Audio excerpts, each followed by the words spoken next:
Je vous salue dans le précieux nom du Seigneur Jésus-Christ.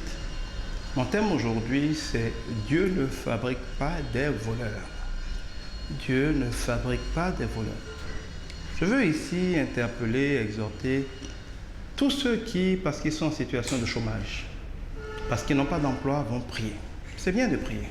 De dire à Dieu, Seigneur, donne-moi un emploi. Et ils sont surpris souvent de voir que Dieu ne répond pas. Et ils se demandent, mais pourquoi Dieu ne me répond pas? J'ai prié, j'ai jeûné. Pourquoi Dieu ne me donne pas un emploi?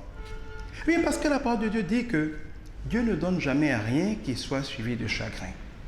Si Dieu sait qu'en te donnant quelque chose, tu n'es pas capable de bien le gérer, et que les conditions ne sont pas réunies pour que cette chose ne devienne pas un chagrin, Dieu ne te le donnera pas. Mais quelles sont les conditions qui doivent être réunies pour qu'un emploi, quand tu as prié que Dieu te le donne, ne devienne pas un chagrin? La première condition, c'est que trouver un emploi, c'est trouver une personne qui va t'employer, qui va t'utiliser pour faire des choses qu'il doit faire.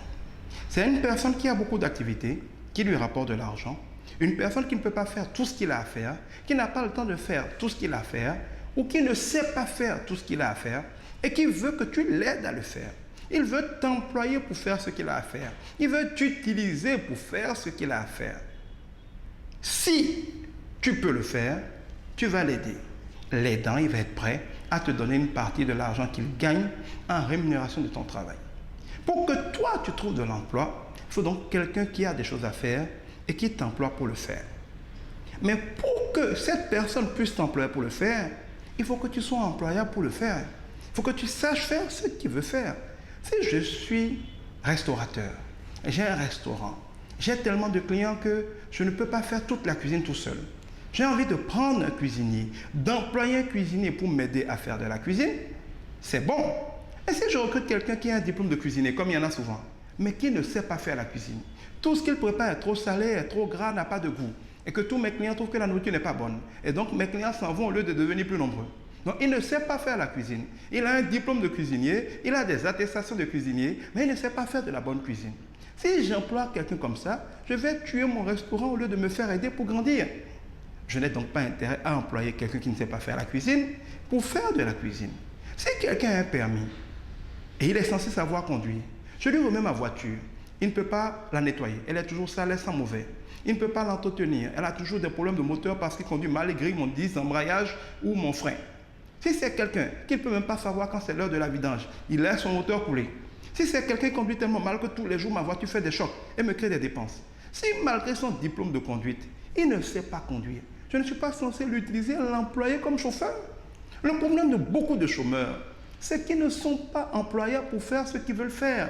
Et que les gens intelligents refusent donc de leur donner l'opportunité de faire ce qu'ils ne savent pas faire.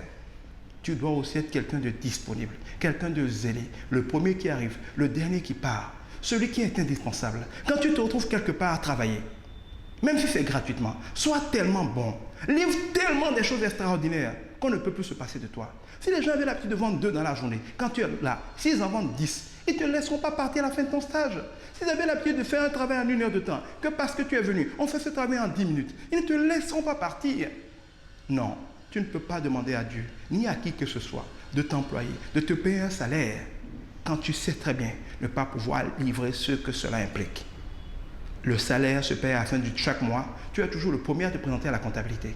Mais quand on te demande les résultats, tu es toujours en train. Tu ne veux pas que ton salaire soit en train, mais tes résultats sont toujours en train. Tu es donc un voleur. Tu ne peux pas demander à Dieu de te donner de l'emploi pour que tu sois un voleur. Si tu n'es pas encore prêt à ne pas être un voleur professionnel, si tu n'es pas encore prêt à mériter le salaire que tu gagnes, prends le temps d'être prêt. Prends le temps de te préparer. Prends le temps d'acquérir de l'expérience. Quand tu sauras faire ce que tu prétends faire, Dieu te donnera des occasions de le faire. Avant ça, Dieu ne t'exaucera pas. Nous devons apprendre à aimer nos prochains comme nous-mêmes, à aimer les patrons comme nous-mêmes. Ce que tu ne voudrais pas qu'on te fasse, ne le fais pas à une entreprise. Toi, tu ne voudrais pas payer des gens qui prennent de l'argent sans être capables de te donner ce que tu veux.